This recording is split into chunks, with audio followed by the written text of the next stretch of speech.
Easy to learn with Jyoti channel में स्वागत है। क्लास 9th और 10th इंफॉर्मेशन टेक्नोलॉजी सेशन 2020-21 में आज जो हम चैप्टर देखने वाले हैं वो है आपका ग्रेन स्किल। तो आइए इस चैप्टर के बारे में देखते हैं। Are the skills required with values, वैसे स्किल्स वैसी कुशलता जो हमें values, attitudes and knowledge environment का, आप कैसे इस चीज को, एनवायरनमेंट को, बायोडाइवर्सिटी को मेंटेन रख सकते हैं। These are actual called the green skills. Green economy is an economic system that is compatible with the natural environment while considering social issues. हमें social issues को अपने डे टू डे लाइफ की requirements है, जो हमारे population का need है, growing population का need है, उसके लिए हम अपने natural environments को कैसे preserve रख के अपने social needs को पूरा कर सकते हैं। This is the green economy. And इसमें क्या होता है, आपका ग्रीन इकोनॉमी से जो टर्म्स कंसीडर किया जाता है वो क्या है, आपका रीन्यूएबल एनर्जी, बायोलॉजिकल। इसमें रीन्यूएबल एनर्जी इट मीन्स कि हम कैसे एनर्जी को अल्टरनेट यूजेस, जो फॉसिल फ्यूल्स हैं या फिर नेचुरल प्रोसेसेस हैं जो आपको एनर्जी गेनिंग के, तो उसके अल्टरनेट क्या हो सकते हैं। जैसे आप विंड एनर्जी का यूज करो, सोलर एनर्जी यूज करो, अल्टरनेट हो सकते हैं ये।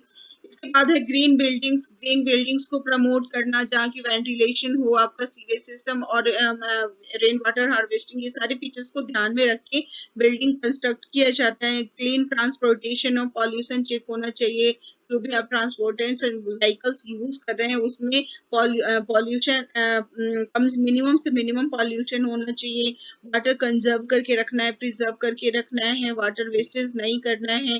Waste and land management, soil को भी फर्टाइल बना के रखना है और वेस्ट को भी हमें क्या करना है, कंट्रोल्ड वे में इस तरीके से रखना है ताकि हम अपने एनवायरनमेंट को, जो हमारा नेचुरल सराउंडिंग्स है, वो हम प्रिजर्व करके रख पाए नेक्स्ट जनरेशन के लिए भी। This is the green economy. Green economy एक ऐसा एक्टिविटीज है, एक ऐसा इंफ्रास्ट्रक्चर है या फिर एक ऐसा हम एसेट्स कह सकते हैं जिसमें प्रमोट किया जाता है reduced carbon emission and pollution को। Second, enhanced energy and resources efficiency. उसकी एनर्जी को इनहांस किया जाता है और उसकी इफिशियंसी को, जो रिसोर्सेज हैं उसकी इफिशियंसी को भी बिल्डअप किया जाता है by strongly. And third one is the prevention of the loss of biodiversity and ecosystem services. Biodiversity के लॉस को क्या किया जाता है, प्रिवेंट किया जाता है ताकि हमारा नेचुरल जो इन्वायरमेंट है आपका बना रहे और इकोसिस्टम सर्विसेज भी वैसी ही रहे नेक्स्ट जनरेशन के लिए भी, जैसा कि हम उस चीज को अवेल कर रहे हैं। Aim of green economy, green economy का क्या एम हो सकता है, क्या मोटो है। तो first, maintaining resources for the present use as well as for the future generation. मैं बार बार बोल रही हूँ कि हमें रिसोर्सेज को मेंटेन करना है अपने लिए और साथ में अपने नेक्स्ट जनरेशन के लिए भी। ये ग्रीन इकोनॉमी का आपका मोटो है। Second, ensuring that more employment and investment options are being created. Green economy से ये भी इंश्योर किया जाता है कि आपका ज्यादा से ज्यादा एम्प्लॉयमेंट के जो फीचर्स हैं वो डेवलप किए जाएं, ज्यादा से ज्यादा लोगों को अपॉर्चुनिटी मिले और कोई भी और healthy life. Third one is the promote healthy life. It means की हेल्दी लाइफ को भी प्रमोट करना ग्रीन इकोनॉमी का एक मेन मोटो है। इसके बाद सपोर्ट है self dependent and self reliant. मतलब अपने आप को, हर एक इंसान को सेल्फ डिपेंडेंट होना चाहिए एंड सेल्फ रिलायंट में भी ग्रीन इकोनॉमी का एक मेन मोटो है। तो आइए अब हम देखते हैं सस्टेनेबल डेवलपमेंट, जो ग्रीन इकोनॉमी से काफी कुछ इंटर रिलेटेड टर्म है।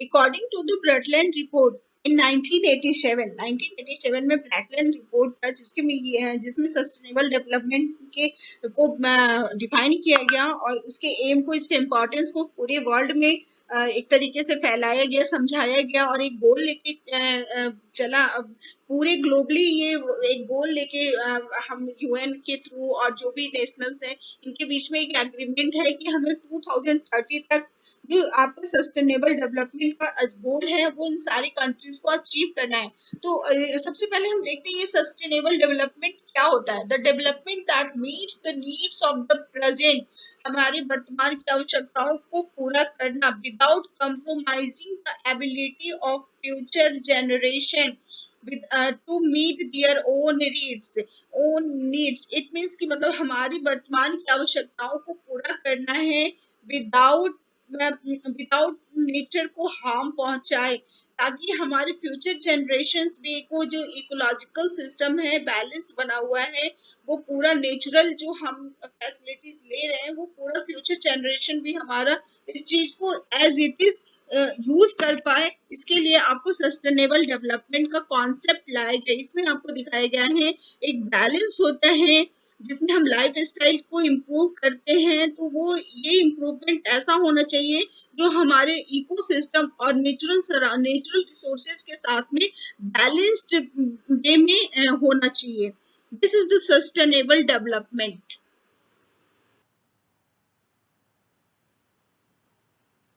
तो आइए हम देखते हैं क्यों जरूरत पड़ी, क्या आवश्यकता है सस्टेनेबल डेवलपमेंट जैसे कॉन्सेप्ट की। तो फर्स्ट वन है, इसे पॉइंट वाइज मैंने कुछ आपके लिए बाइफरकेट किया है, जस्ट एक एक करके हम देखते हैं इसे। पहला है आपका प्रिवेंट इन्वायरमेंटल डिग्रेडेशन, जो डिग्रेडेशन हमारे इन्वायरमेंट में हो रहा है उसको बचाना। To ensure a safe human life को सेफ हो इसका इंश्योर करना। To check the exploitative technology and find alternative sources, हमें ऐसी टेक्नोलॉजी जो हमें हार्म पहुंचा रही है या लॉन्ग टर्म में वो हार्म देने वाली है उन चीजों को क्या करना, आपको रिड्यूस करना, अपने लाइफ से निकालना, और साथ में उनके अल्टरनेटिव क्या अच्छे वे हो सकते हैं उस चीज को ढूंढना है, उस चीज को अडॉप्ट करना, उस चीज को इनकलकेट करना है अपने लाइफ में, अपने हैबिट्स में। To check the over exploitation and wastage of natural resources, clear that to regenerate renewable energy resources, यहाँ पे एनर्जी रिसोर्सेज का अल्टरनेट जैसे फॉसिल फ्यूल्स हैं या और भी जो नेचुरल सोर्सेज हैं एनर्जी के, ये लिमिटेड हैं, तो इनके यूज को चेक करना। और सेकंड, इसके अल्टरनेटिव सोर्सेज जैसे विंड एनर्जी, सोलर एनर्जी, इस टाइप के यूज को एनर्जी को हम यूज कर सकते हैं। सोलर एनर्जी से 100 गीगाबाइट एनर्जी लेने का आपका कॉन्सेप्ट रखा गया है इंडिया में, एंड आपका विंड एनर्जी से 60 गीगाबाइट विंड एनर्जी लेने का कॉन्सेप्ट अभी गवर्नमेंट ने अडॉप्ट किया है। अब देखते हैं कितना हम अचीव कर पाते हैं। To ensure environmentally sustainable economic growth, और हमें ये भी सस्टेनेबल डेवलपमेंट इंश्योर करता है आपका कि इकोनॉमिक ग्रोथ भी आपका सस्टेनेबल इकोनॉमिक ग्रोथ होना चाहिए। तो ये चीजें आपके कुछ पॉइंट्स हैं जो आज की रिक्वायरमेंट है सस्टेनेबल डेवलपमेंट की, जिसे हमने पॉइंट वाइज देखा है। पिलर्स ऑफ सस्टेनेबल डेवलपमेंट क्या क्या है? फर्स्ट आपका इसे बेसिकली 3 कैटेगरी में डिवाइड किया गया है, social, environment and economy. Social में आपका ये सोशल प्रिंसिपल्स में जो पॉइंट्स इन्वॉल्व हैं या जो जिन बातें जिन पे हम कंसीडर करते हैं सस्टेनेबल डेवलपमेंट में, वो है आपका ensuring well being of people while giving them social protection and access to essential services. मतलब जब क्लियर हो गया होगा, आई थिंक आपको पॉइंट को ध्यान से देखें, आपको क्लियर हो गया होगा, ये बिल्कुल मिनिमल कॉन्सेप्ट है जो हम और आप जानते हैं। सेकंड है ensuring livelihood, poverty reduction, democratic social inclusion. It means कि आपका हमें पॉवर्टी को रिड्यूस करना है, नो वन लिव बिहाइंड का कॉन्सेप्ट है, सभी को साथ लेके चलना है, कोई भी समाज में आपका ऊंच नीच का भेदभाव नहीं रखना है, मतलब हर चीज हर फैसिलिटी एक समान अवेल करना है, हर वर्ग तक पहुंचाना है। और जो मिनिमल सिस्टम रिक्वायरमेंट है, रोटी कपड़ा और मकान, ये जो मिनिमम रिक्वायरमेंट है वो हर इंसान को, हर पीपल को मिलना चाहिए। This is the main M of sustainable development. इसके बाद environment principles involves protecting biodiversity and ecosystem, हमारे सराउंडिंग्स को प्रिजर्व करना है, नेचुरल सराउंडिंग्स को, sustain natural assets and ecosystem, बनाए रखना है नेचुरल एसेट्स एंड इकोसिस्टम को, इम्प्लीमेंटिंग एनवायरमेंटल सस्टेनेबिलिटी गोल, सस्टेनेबिलिटी गोल्स क्या है ये हम नीचे अभी देखेंगे, जस्ट नेक्स्ट स्लाइड में आपको दिखाऊंगी। तो इस चीज को इम्प्लीमेंट करना है, environmental principles of sustainable development. And now economy में हम देखते हैं recognising natural capital and values. Economy में क्या हो सकता है सस्टेनेबल डेवलपमेंट में, कि हमें नेचुरल कैपिटल और उसकी वैल्यूज को आइडेंटिफाई करके और उस चीज को सही यूज करना है। Integrated economic development and growth models, ensuring resource conservation and energy efficient, creating employment and green jobs. तो इस तरीके से आपने देखा कि ये हमारे सस्टेनेबल डेवलपमेंट जो economy principles of green economy या सस्टेनेबल डेवलपमेंट ये भी आप कह सकते हैं। तो दिस इज द प्रिंसिपल्स और पिलर्स ऑफ ग्रीन इकोनॉमी। अगर आपसे क्वेश्चन आता है कि what are the green economy principles, तो आप आंख बंद करके ये 3 पॉइंट्स लिखें, या पिलर्स आता है सस्टेनेबल डेवलपमेंट तो भी आप यही पॉइंट लिखें। Actually green economy and sustainable development refers to each other. बाद एक आता है क्वेश्चन, एक टर्म आ सकता है कि व्हाट इज 4 Rs और 3 Rs। अगर 3 Rs आता है तो रिड्यूस, रिफ्यूज, रिसाइकल भी लिख सकते हो आप, रिड्यूस, रीयूज, रिसाइकल लिखिए। एंड 4 Rs आता है, एक न्यू कॉन्सेप्ट ऐड किया गया है रिफ्यूज का।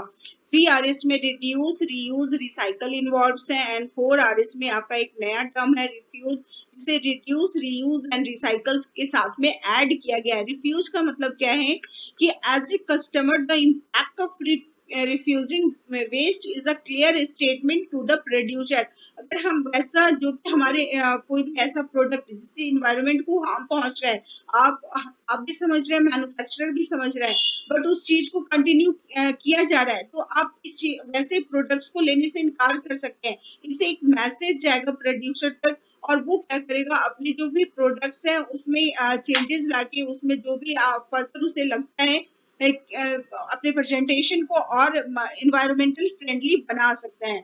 तो this is the new concept of refuse. बाकी रिड्यूस, रीयूज, रिसाइकल जैसा आपने और हमने साइंस में या सोशल साइंस में आपने पढ़ा है, just is the same concept. Video को मैं लंबा नहीं करना चाहती, आप refuse, reduce, reuse and recycle. Refuse में आपने समझ लिया, ये न्यू कॉन्सेप्ट था इसलिए मैंने इसे समझा दिया। रिड्यूस करना, इट मीन्स की लेस पैकेजिंग और try to buy product with biodegradable material. वैसे प्रोडक्ट कीजिए, जो ऑर्गेनिक प्रोडक्ट्स को ज्यादा से ज्यादा यूज कीजिए। रीयूज कीजिए, मैक्सिमम एक्सटेंट तक किसी भी प्रोडक्ट को यूज करना है। जैसे टी शर्ट अगर पुराना हो गया तो उसे फेंके ना, बल्कि उसका एक बैग बना ले, उसे कुछ और दूसरे रिफॉर्म कर दे, दूसरे फॉर्म में इसे चेंज करके उसे यूज कर सकते हैं। रिसाइकल करना, इट मीन्स कि उसे दूसरे फॉर्म में आप बना सकते हैं। Give your use toy exam, just for example, give your used toy and things to charity instead of throwing them away.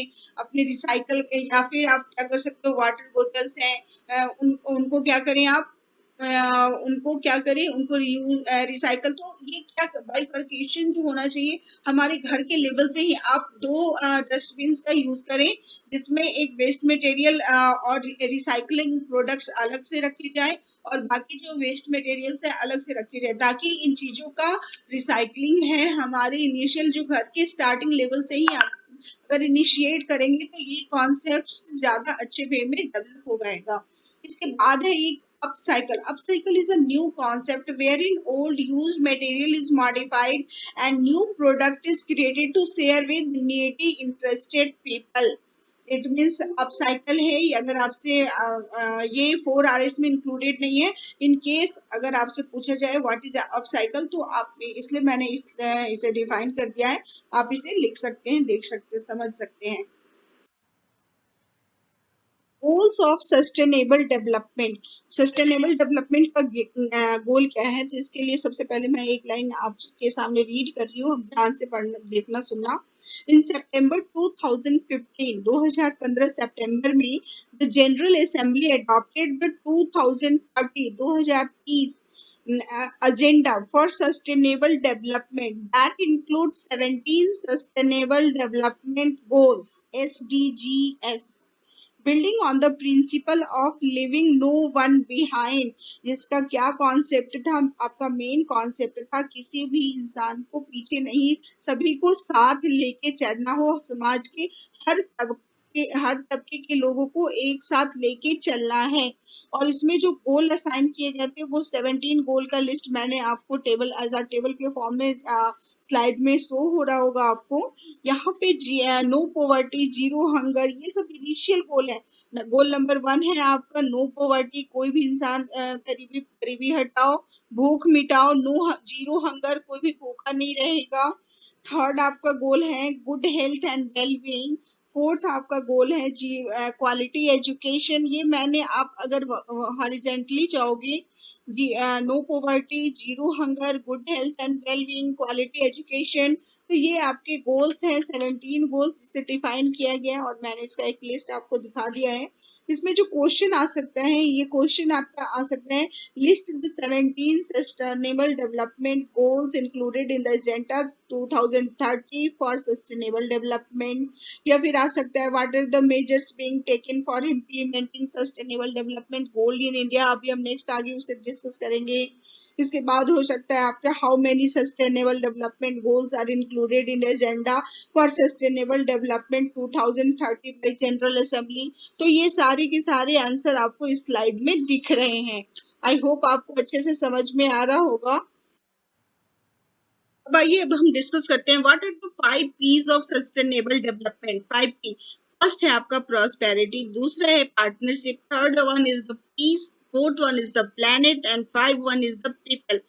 In poverty and hunger, main आपका सस्टेनेबल डेवलपमेंट का गोल है इन पॉवर्टी एंड हंगर। बार बार इसे मैं बोल रही हूँ, आपका सस्टेनेबल डेवलपमेंट का गोल नंबर 1 है नो पॉवर्टी, नो पॉवर्टी और zero hunger. Second, okay, planet, protect the planet from degradation, हमें अपने प्लैनेट को बचाना है डिग्रेड होने से। Peace, inclusive societies free from fear and violence, शांति होनी चाहिए पूरे ग्लोब में।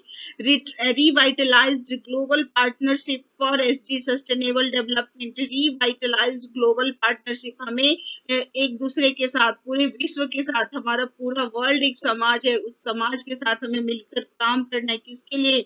सस्टेनेबल डेवलपमेंट के लिए। इसके बाद है prosperity, to ensure all human being can enjoy prosperous and fulfilling lives, and that economic, social and technological progress occurs in harmony with nature। Nature के साथ हारमोनी में होनी चाहिए, ये नहीं कि नेचर को हार्म करके हम अपने प्रॉस्पेरिटी को बढ़ा रहे हैं, फ्यूचर जनरेशंस के लिए हमने कुछ भी नहीं छोड़ा। This is not the good thing. आपको इन सब चीजों को, 5 पीस को, प्रिंसिपल्स को फॉलो करना है, और this is the sustainable development principles. Okay, measures taken for implementing sustainable development goals in India. क्या क्या मेजर्स हैं? तो फर्स्ट आपका NITI Aayog, national institute for transforming India और ministry of statistics and programme implementation, इन दो ऑर्गेनाइजेशंस के तहत ये भी जो भी आपका सस्टेनेबल डेवलपमेंट गोल्स हैं और क्या इम्प्लीमेंट करवाना है, स्टेट को क्या करना है, सेंटर क्या कर रही है, इन सब चीजों का लेखा जोखा जो रखता है वो आपका नीति आयोग है। And then ministry of statistics and programme implementation. Third, states have been directed to implement and ensure the action, implementation and monitoring of centrally sponsored scheme for implementing SDGs। It means कि जो भी goal decide किया गया है मिलके, जो centre ने decide किया है, स्टेट्स को वो इंश्योर करना होता है और इम्प्लीमेंट करना होता है अपने अपने रिस्पेक्टिव सेक्शंस में। तो ये मेजर्स हैं SDGs के लिए हमारे इंडिया में जो स्टेप्स आपका लिया गया है। ये भी काफी इंपॉर्टेंट है। What are the challenge in sustainable development में क्या क्या चैलेंजेस हो सकते हैं? तो first one is the lack of effective leadership and coordinated partnership, second one is the social inclusion, third one is the undefined scope and spread of SDGs, fourth one is the lack of measurable indicators, fifth है आपका finance and budgeting for SDGs attainment, monitoring and ownership, data for measuring progress. ये आपके कुछ challenges हैं SD के लिए। I hope clear हो गया होगा आपको। तरीके से हमने ऊपर के स्लाइड्स में देखा कि green scale, green economy, sustainable development goals क्या थे और क्या मेजर से हमारे इंडिया में लिया जा रहा है इस चीज को अचीव करने के लिए, और इसके बाद क्या ऑब्स्टेकल्स हैं, क्या चैलेंजेस है, उन सबको हमने देखा। आइए अब बस एक छोटा सा रिव्यू देख लेते हैं। इन्वायरमेंट क्या होता है? इन्वायरमेंट ये सब हम और आप जानते हैं, जैसा आपने साइंस में पढ़ा भी है। इन्वायरमेंट हमारे सराउंडिंग्स है, जो कि फ्लोरा एंड फौना है, नॉन लिविंग थिंग्स है, वेजिटेशन है, क्लाइमेट है, नेचुरल रिसोर्सेज, इन सबके लिविंग बीइंग्स हैं, इन सबको मिला के क्या होता है, आपका इन्वायरमेंट क्रिएट होता है, इन्वायरमेंट कहलाता है।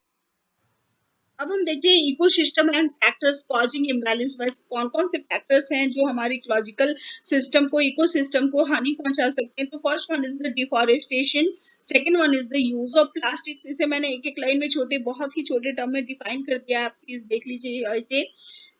Third one is the waste generation, fourth one is the water, groundwater depletion, wastage of water। ये सब आपका इकोसिस्टम में हम इस तरीके से इम्बैलेंस क्रिएट कर रहे हैं।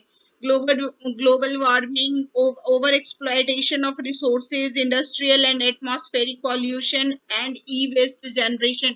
ये कुछ रीजंस हैं, ये कुछ काउज हैं जिससे कि हमारा इकोसिस्टम का बैलेंस खराब हो सकता है, खराब हो रहा है, और हमें इस चीज को प्रिवेंट करना है। और हम नेक्स्ट स्लाइड में देखेंगे कि कैसे हम कौन से मेजर से इस इकोलॉजिकल सिस्टम को, इस इम्बैलेंस को मेजर कर सकते हैं, प्रिवेंट कर सकते हैं। नेचुरल रिसोर्सेज कंजर्व करने का फर्स्ट मेथड है आपका एयर कंजर्वेशन में water conservation, land and soil forest conservation, energy conservation.